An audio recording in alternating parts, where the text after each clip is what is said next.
хочу лишь с тобой секунды до вечности и назад. Ведь хочу лишь с тобой в дальние дали с собой и назад. Вот она, любовь залетая самой заветная, ты единственная моя заветная, без тебя единственная жизнь. Без тебя травы клонятся, будто молятся, я склоняюсь пред тобой, будто молятся, я склоняюсь пред тобой. И не надо мне, и не надо мне, не надо мне судьбы другой. И не надо мне судьбы другой.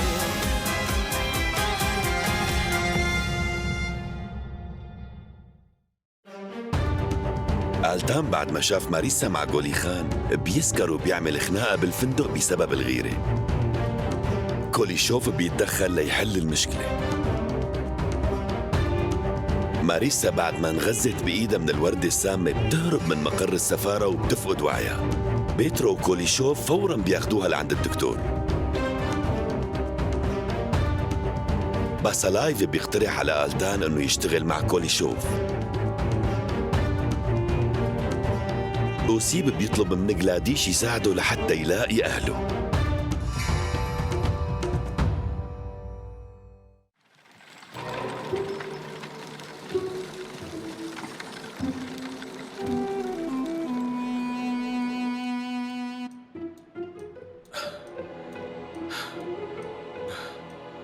قبل ميت جولي خان، وين ماريسا؟ روق خليك مرتاح. قبل الأحسن ميت. إنك ما تتحرك هلأ. هي راحت مع التجار. كيف راحت؟ وانت ليش هون؟ روح رجعها قبل ميد. ما رح يمشي الحال. قصة صعبة جولي خان بك. قبل ما يغمى عليك قلت لي إنه أنا واحد خاين. مصدق هالحكي؟ لا، أنا ما كان قصدي، بس بترجاك روح ولاقيها. طيب رح أعمل كل شي مثل ما بتقوله يا ابني. رح دور عليها بنفسي.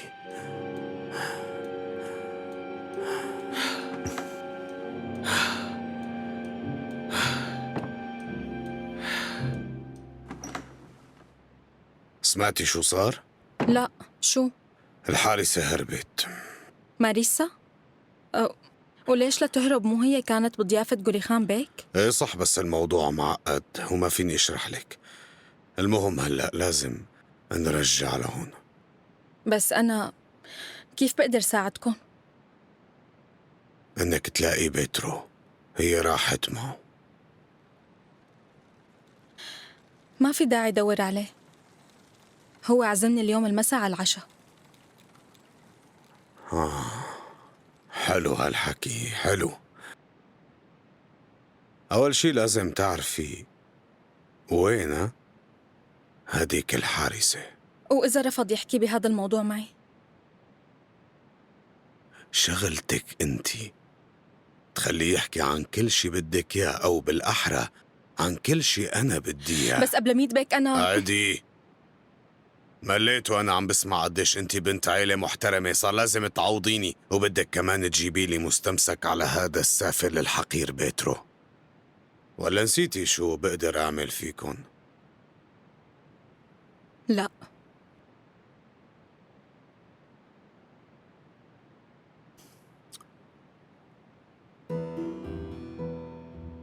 إذا خيبتي ظني رح أرميكي أنت وأمك بالشارع.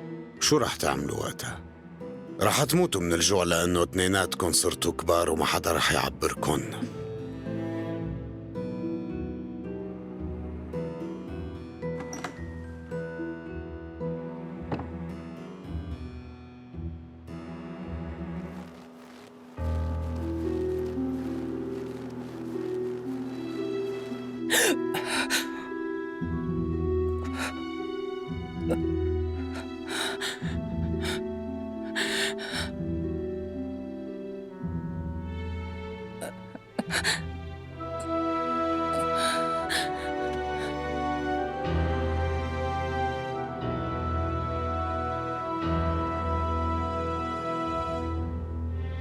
أوه، أخيراً فقتي؟ كان معي حق بالتشخيص. تريخة سيريوس أول حالة بروسيا. رح أكتب بجريدة طبية عنها. أنا وين وكيف إجيت لعندك؟ أنت بالصيدلية. من شوي جابك بيترو لهون وكنتي غايبة عن الوعي. أنا وين؟ شو؟ أنا ما بعرف مين بتكون أنا. جابوكي لحالك لهون. لازم روح الضيعة. فيك تروحي وين ما بدك، أنا أكيد ما رح أمنعك. تعطيني حصانك؟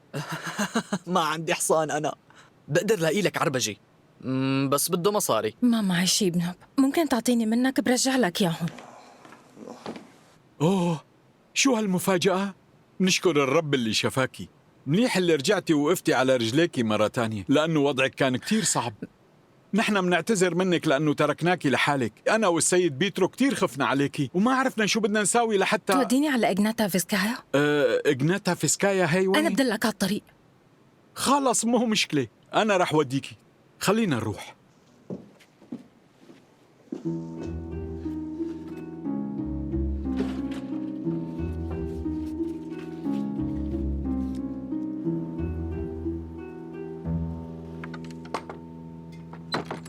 أكيم بروغوفيتش.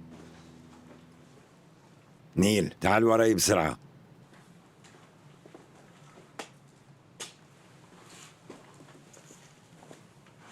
انت شو عم تعمل هون؟ ما قلت لك ما بيغيب الفندق عن عينك لحظة واحدة يا غبي؟ في إلك عندي خبر كتير مهم. التام بين. وينه؟ هو عندكم بالفندق؟ بالضبط. الفريسة لحالها بتلحق الصياد وراح يطول بالفندق؟ ما راح يمشي لأنه حارس كوليشوف هو عم يحرسه. التاجر يلي حاولنا نسرقه عند المحترم، تذكرته؟ ما عجبتني هالقصة.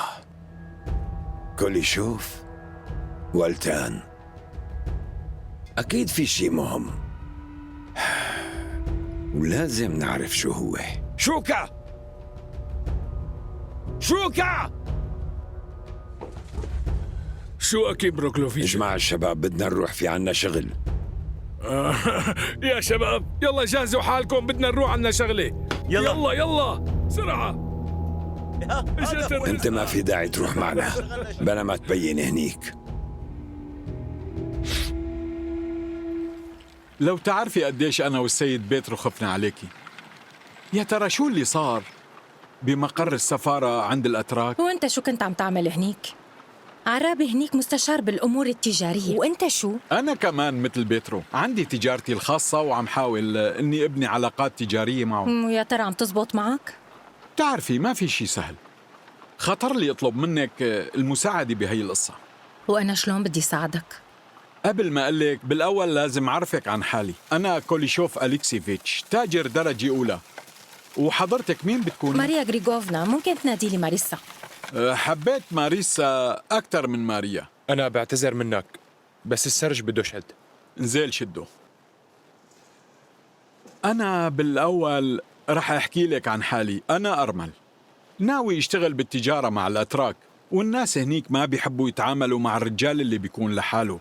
مجتمعهم هيك، والرجال اللي بدون مرأة ما بيحيلهم بالثقة وما بيشتغلوا معه. لهيك بناء علاقات تجارية معهم رح يكون صعب علي كتير. وأنا شو علاقتي؟ هلأ يمكن كلامي يكون غريب شوي وحتى يمكن يكون وقح. شو رأيك إذا بتروحي معي على تركيا وبتكوني قدامهم بصفة زوجتي؟ لا تخافي أبدا، هذا الزواج رح يكون شكلي بس على الورق. يعني هالزواج ما رح يكون حقيقي، بس قدام الناس. وفيك تعتبريه عرض شغل، بتقومي بدور زوجتي وبتقبضي مصاري. الحقيقة عرض مغري جدا. بالحقيقة لازم أعمل هيك لحتى يتقبلوني بيناتهم بالشغل. بلي بالعرض، ورح تاخدي عليه مكافأة محرزة، وإذا بتحبي بتاخدي نسبة من كل الصفقات اللي بعملها بتركيا. إذا الأتراك بيعرفوا إنك ساعدتني ما رح تعمل ولا صفقة معهم. ليش أنتي شو عملتي معهم؟ كنت بدي أقتل واحد ندل بس ما مشي الحال. حلوة ودمك خفيف كتير. انزلوا يا رجال. وقف عندك لشوف التركيب أي غرفة. فوق رابع باب. اصحك تطلع صوت، مفهوم؟ مفهوم. اسمعوا الرابع. انتوا وياه رح تضلوا واقفين هون. يلا روحوا على مهلكن.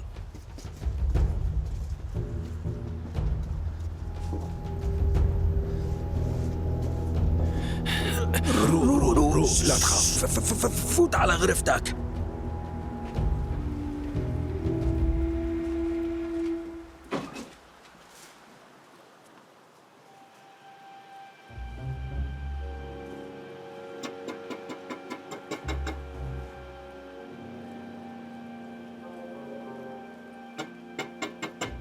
التان افتح الباب، افتح الباب، أنا شريكك. شو بدك؟ بدنا نحكي شوي. بتفوت لحالك، خلي الباقيين يبعدوا.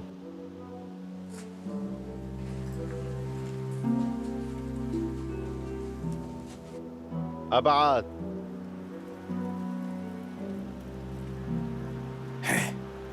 مو معقول، شو فظيع.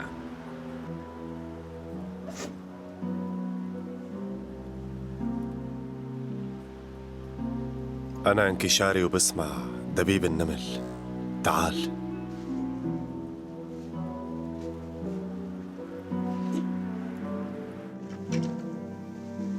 هيك فينا نحكي بهدوء.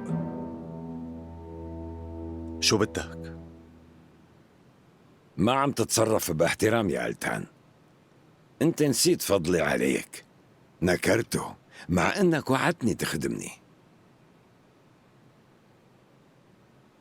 بطلت اخدم.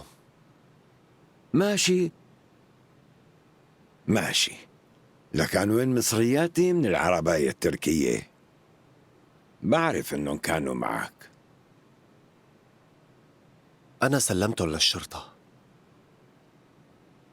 قالوا لي خاين، قلت له لا، مستحيل، التان ما بيبيع حاله للشرطة. المصاري مالن معي، وما عاد حدا رح يعاني من المشاكل بسببهم. انت على شو خايف كل هالقد يا التان؟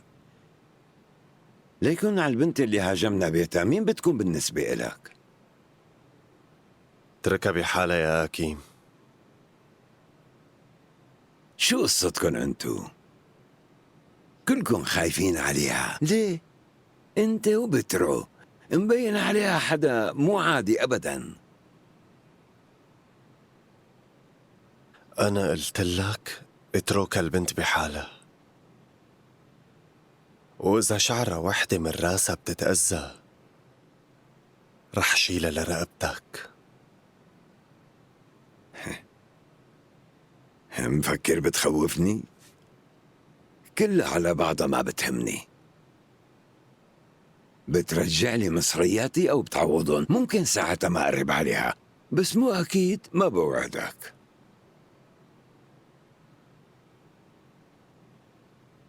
مصرياتك مالن معي، ومو ناوي ارجع اشتغل معك. وحذرتك بخصوص البنت. نالع من هون. إيه، رح نرجع نحكي قريباً.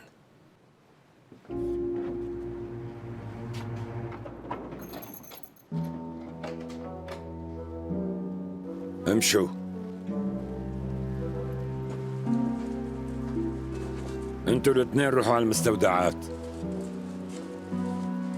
ديميان وشوكا بدكم تضلوا واقفين هون، بدكم تراقبوه، ما بيغيب عن عينكم لحظة. إذا بيروح على محل بتلحقوه. جوري راح تروح معي، بدنا نعمل زيارة للبنت.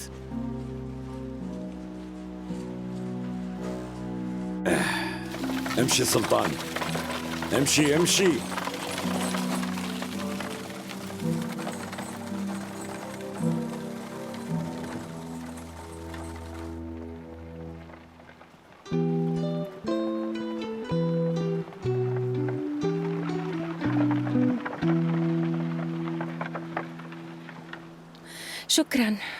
شكرا كثير على التوصيل. يلا أنوشكا، رح دوقك عصيدة حرس الحدود.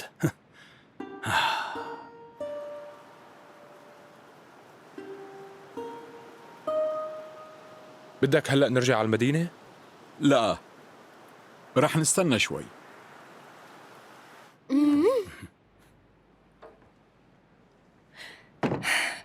رجعوكي.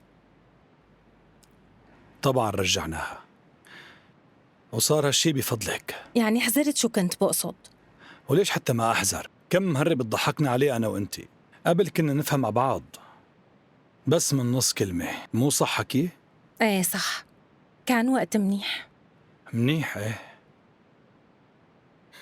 ماريسا، ممكن تقعدي وتاكلي معنا؟ لا، أنا بس مريت لحتى أطمن كيف الأمور. ماريسا استني، أنا كنت بدي أعتذر منك لأني ما صدقتك إنك عم تساعديني، ولأني غبية كنت رح وقعك وقتها بمصيبة كبيرة. عادي، مو مشكلة، منيح نفتي منهم. وانتي كمان سامحيني لأني اتهمتك إنك بنت حرامية. مو مشكلة، انتي أنقذتي لي حياتي، فيني سامحك على كل شي. وفي شي لازم أقوله، أنا اللي خبرت أب لميد كيف يغريكي بالسفر على تركيا ويقلك إنه ألتان هنيك عم بيستناكي. كنت بعرف رح تصدقي. بس ليش عملتي هيك؟ عملت هيك من الغيرة.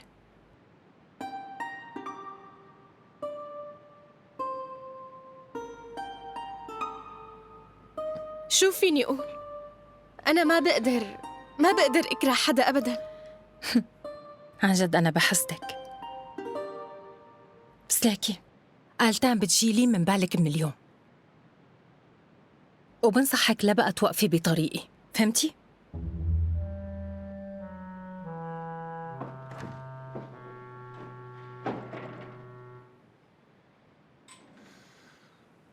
أخ ماريسا، عادي كملي أكلك عادي.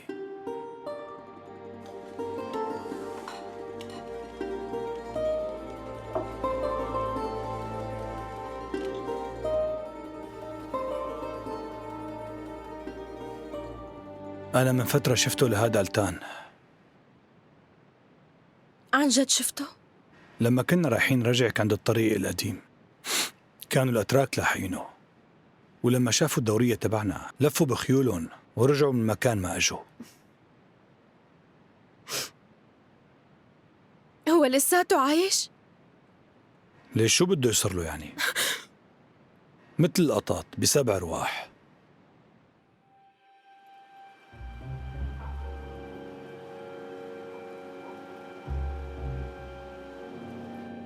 لوين رايح؟ عندي مشوار صغير. ما رح تروح على مكان. أنا المسؤول عنك قدام المعلم، مفهوم؟ ما رح طول. وقف وقف وقف!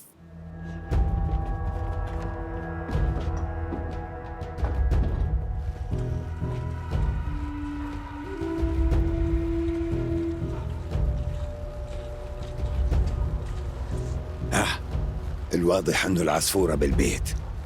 انت انتبه وخليك هون وانا بحكي مع البنت.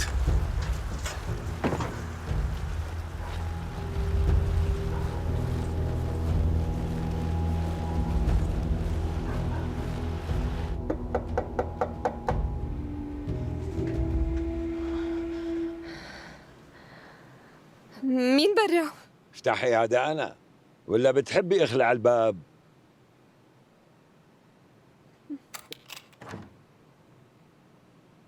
برافو عليكي. مرحبا يا حلوة.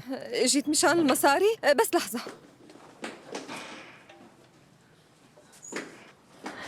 تفضل، هاد كل شيء أنا قدرت إني أجمع لك إياه. لا، أنا مو جاي أشحد يا حلوة، هدول خليهم إلك. جاي لأعرف مين أنتي ومن وين. أنا زويا من داغستان، وإجيت لعند قرايبي أقعد عنده. زيارة. ليش بعيدة قربي؟ شبكي يا حلوة، ليش كل هالخوف؟ بتعرفي شو؟ أنا ما رح أتركك متأكد إنه في وراكي قصة. أول عن آخر رح أعرف مين بتكوني. أنا لحالي رح أعرف شو هي الحقيقة. حاسس إنه في مين عم يدور عليكي، اوعك تفكري تهربي. نحن هلأ مراقبين كل خطوة من خطواتك.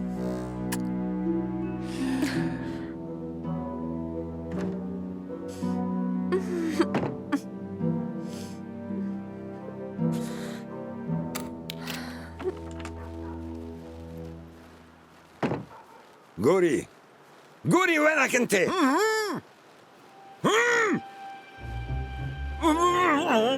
لك شو صاير فيك ها؟ شو هذا اللي بتمك؟ مو كان بدك نكمل حديثنا؟ تمام. لأنه آخر مرة الظاهر ما سمعتني منيح. هذا الطريق بتنساه، ما رح يكون في مرة ثالثة.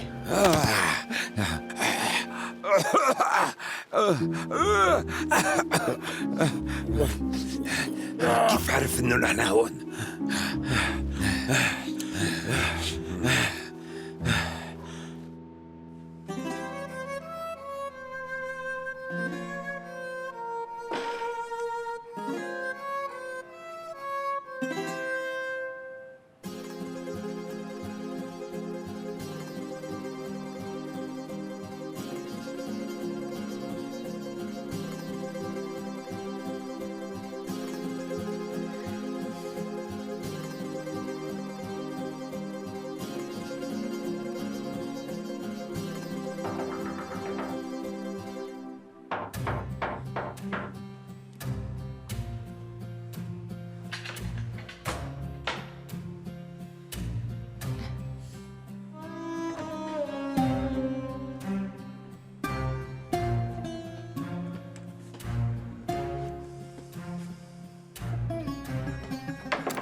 أنت مرة تانية؟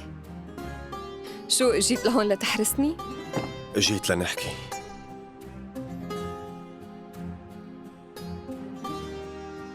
تفضل.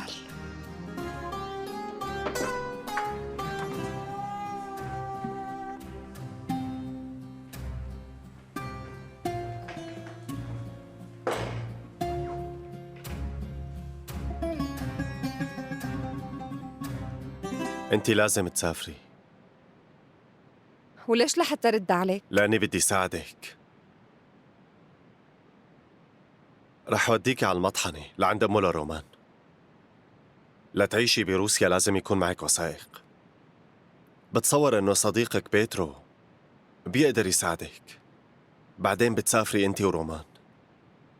هاي بلد كبيرة ما رح يلاقوكن. وليش يعني مع رومان؟ لأنه رح يهتم فيكي، ويمكن بيوم من الأيام يعني يكون زوج منيح إلك.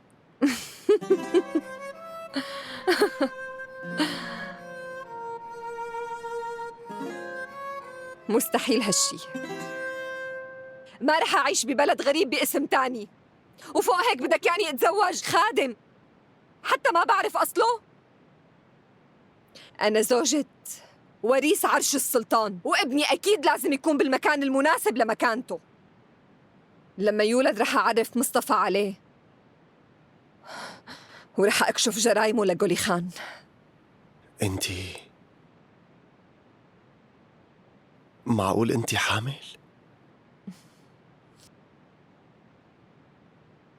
معناته انتي هلأ بخطر أكبر. قولي خان بيعتبر انه ماريسا رح تجيب له وريث. هالشي مستحيل يصير. هي هلأ موجودة ببيته.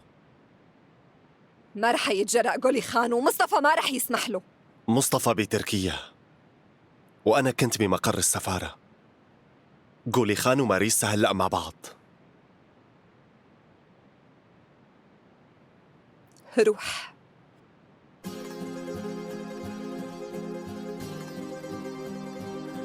المفروض انك تسافري نقلع.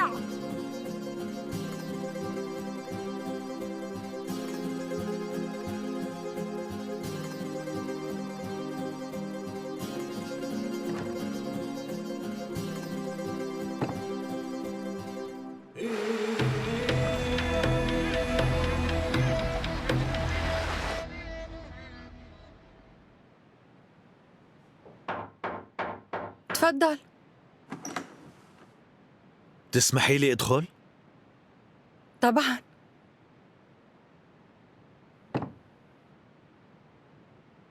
وأنا أصلاً مالي من القعدة لحالي.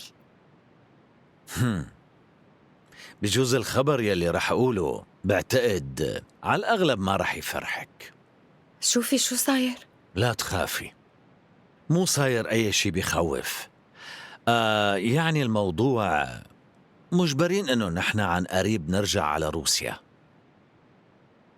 شو السبب؟ القصة هي يقول قررت فجأة بدها تسافر على روسيا؟ مو بس بدها تسافر على روسيا، بدها تتعرف على خطيبها وتعرف منيح مين هو غولي خان. هي هذا شي بجنن. ليش حسيتك تلبكتي؟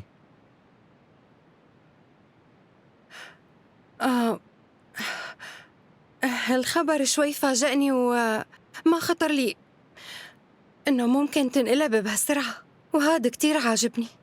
هذا كمان فاجأني. أولغا، بتعرفي على شو زعلان؟ على شو؟ زعلان لأنه أنا للأسف ما رح أقدر أوفي بوعدي وعرفك بنفسي على تركيا مثل ما وعدتك سابقا. إيه، مو مشكلة. بعتقد رح يكون عنا إمكانية نجي مرة تانية لهون. بتشكر تفهمك الأمر، وبوعدك تكون رجعتنا سريعة وبأقرب وقت. إيه، وأنا كمان اشتقت لروسيا. تعرفي شو؟ واضح كتير أنه رغباتنا وأمنياتنا متوافقين. إيه. طيب لكان، ما رح ألهيكي أكتر عن الكتاب. طيب، نحن رح نحضر حالنا على مهلنا لموضوع السفر. إيه. مصطفى بيك؟ نعم. عم قول إذا فيني إنه التقي بآيغول. طبعاً إذا في هيك إمكانية. بكل الأحوال عرفتونا على بعض ونحن... طبعاً. أصلاً بكرة كنت ناوي روح لعند باشكورت، وبكل سرور بيسعدني أخذك معي. بتشكر حضرتك. تصبحي على خير. تلاقي الخير.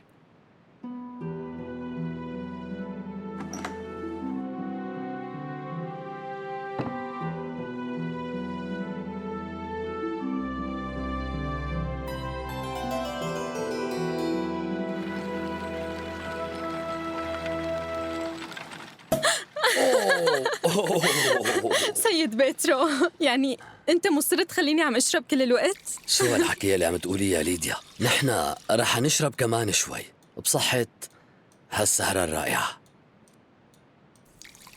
شكراً على هالسهرة الظريفة، عن جد كل شي كان حلو. مو السهرة الظريفة، أنا بعتقد وجودك بهالسهرة عن جد محلي هالقعدة ومخليني حاسس بشعور حلو. شكراً.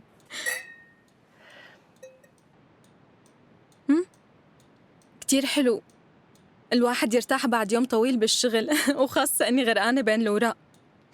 شو هالضجة اللي كانت اليوم بمقر السفارة؟ ضجة شو؟ مو اللي اسمها ماريسا طلعت ركض من السفارة وراحت بعربايتك؟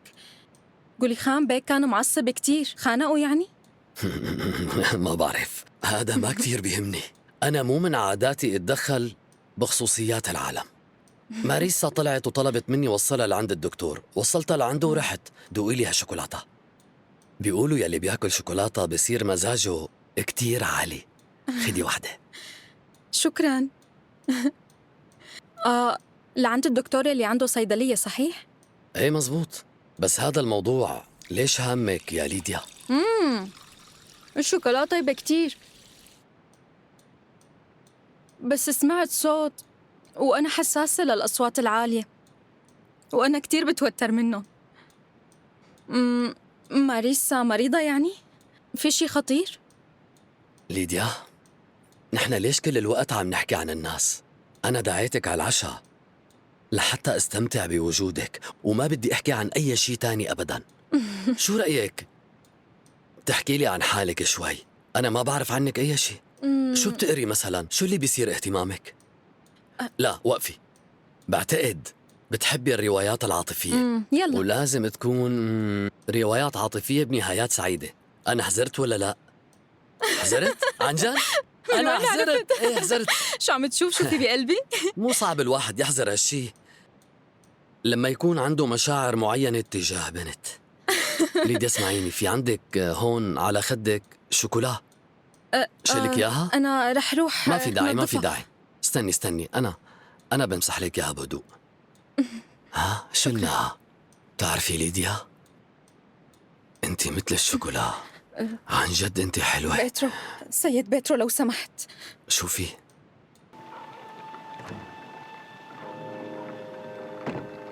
وافقي، وإذا وافقتي يا ماريسا رح أيلك حارس قوي ما في أي حدا بيقدر عليه، صدقيني بقاتل البلد. طيب خلص أنا موافقة. منيح كتير. يفيم تفضلي.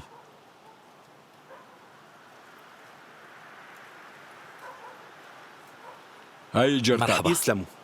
مساء الخير سيد ألكسيفيتش. مساء النور، أهلين. ماريسا بدي أعرفك، هاد مساعدي وحارسي الشخصي، إيدي اليمين يفيم باسالايف، بس بصراحة هلأ هو بإيد وحدة لأنه أذى حاله. بدي أعرفك يا يفيم، هاي الآنسة ماريسا وهي رح تكون زوجتي. مين بتكون؟ شو ما سمعت أنت؟ رح تكون زوجتي.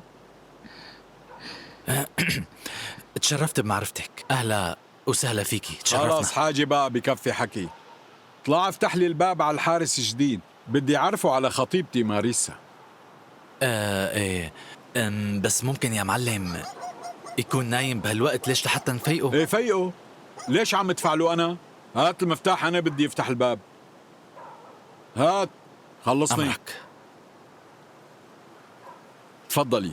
هلأ رح تشوفي بعينك وتتأكدي إنه كل كلمة قلت لك إياها عنه مزبوطة. تفضلي.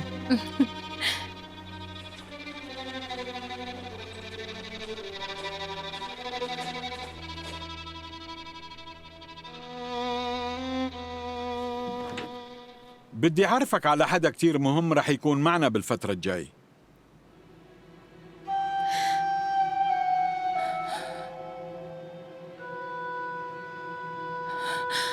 مو مصدقة عيوني. أنتوا تعرفوا بعض؟ خليني معه شوي. أنا ما عم أفهم شو اللي عم يصير هون. بترجاك اتركونا لحالنا. إذا هيك من أولها لنشوف شو آخرتها.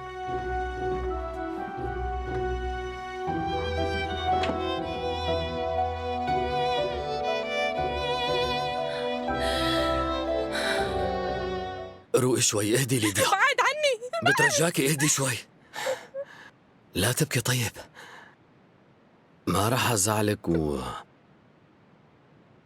وأنا مستعد إني أتزوجك. شو؟ بتزوجك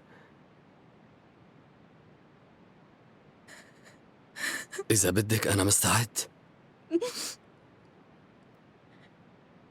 أنت عن جد عم تحكي؟ إيه إذا بتوافقي.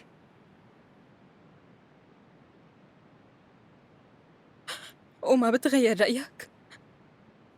شو مفكرتيني ولد حتى أتراجع بحكي؟ شبكي؟ أنا آسفة لأني عيطت عليك. طولي بالك. أنا بوعدك كون أحسن زوجة بالعالم، أكثر زوجة أمينة وشريفة لإلك. أنا مو قادرة إني أتمالك أعصابي حتى. أنا ما عاد عم يطلع معي الحكي من الفرحة. اهدي، طولي بالك. ليش عم تبكي؟ سامحني. عشو بدي سامحك؟ قولي ليديا. أنا كنت عم بتجسس عليك بطلب من قبل ما يدبك. شو؟ يعني قبل ميد هو اللي بعتك؟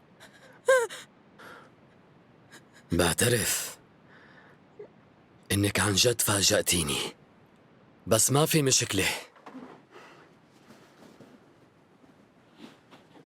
وقفي وقفي وقفي وقفي وقفي وقفي. خلاص اهدي شوي ليديا، خلينا نتفاهم. أنا مسامحك على اللي ساويتي، مسامحك،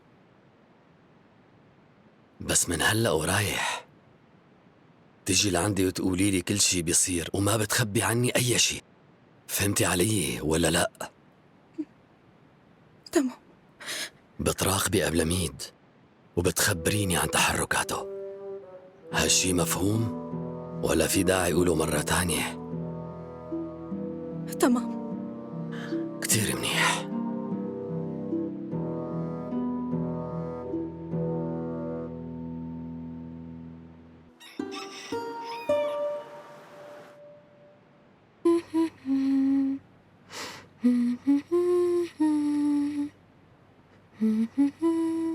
أنوشكا. أكسانا فوتي. أكسانا شبك؟ ساعديني. شو صاير معك؟ ساعديني يا أنا. فوتي. اعدي. شو صاير؟ أنا حاسة حالي رح أستفرغ. رحت لعند لبوشة على البيت بس ما لقيتها. بالزور لو وصلت لعندك. يا ربي شو بدي أعمل؟ كل حرس الحدود بالدورية. خدي. اسمعيني. اشربي. أنا خايفة كتير، حاسة حالي رح موت. يا ربي اشربي. صحة وهنا. روحي شوفي إذا كان عند المحترم في أعشاب، بلكي إذا بشرب منهم برتاح. أكسانا أعشاب شو هي؟ أنتي مو شايفة حالك؟ قلك حنروح لعند الدكتور. أنا هلأ بتحسن، ما في داعي للدكتور. أنتي ما عليكي. اسمعي خليكي وأنا رايحة أجيب العرباية. أنا ما بطول.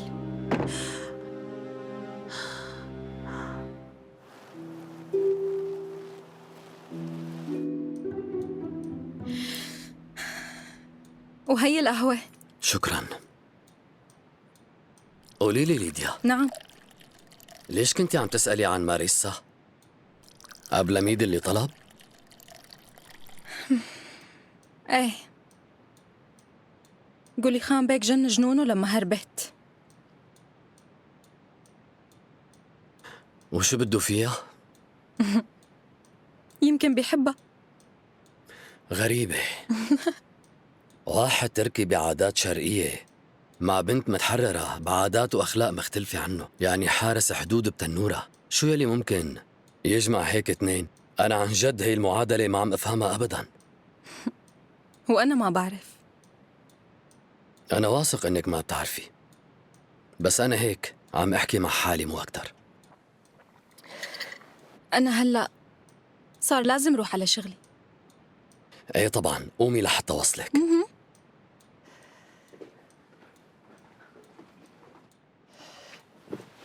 وإمتى رح نلتقي؟ قريباً. أنت فهمتي؟ لازم تراقبي أبلميد بعيونك التنتين. أنا لازم أعرف عن أبلميد كل شي خطوة بخطوة، اتفقنا؟ إيه طبعاً. شو رأيك خبر أمي عني وعنك؟ خلينا نعمل هالشي بعدين. خلي هذا يكون سري أنا وياكي، اتفقنا؟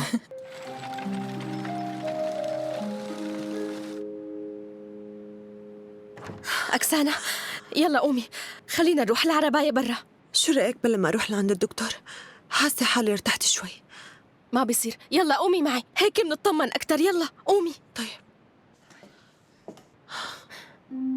انتبهي.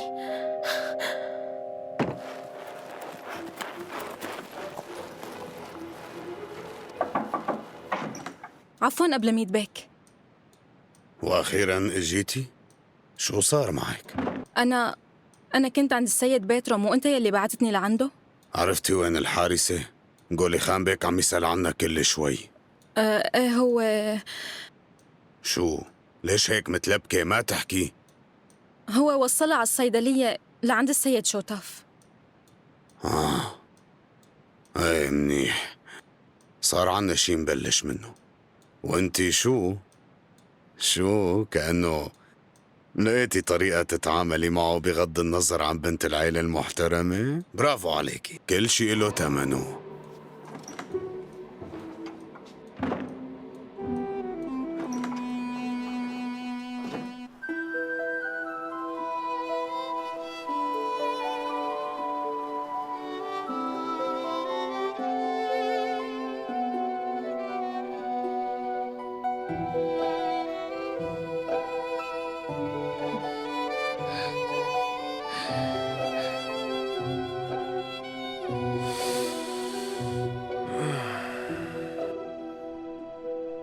لشو هالتنهيد؟ ما رح أتركك لحظة واحدة.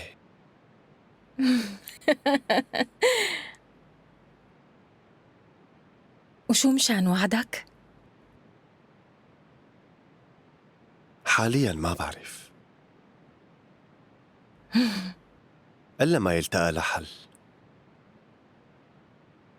إجاني أستاذي بالمنام وكان عرفان إني رح أخلف بوعدي. قال ممكن إني كفر عن ذنبي إذا بروح وبخدم مصطفى بيك. واتفاقك أنت وكوليشوف، ما أنت وعدته إنك تخدمه. وعدته وأنا ما بخلف بوعدي.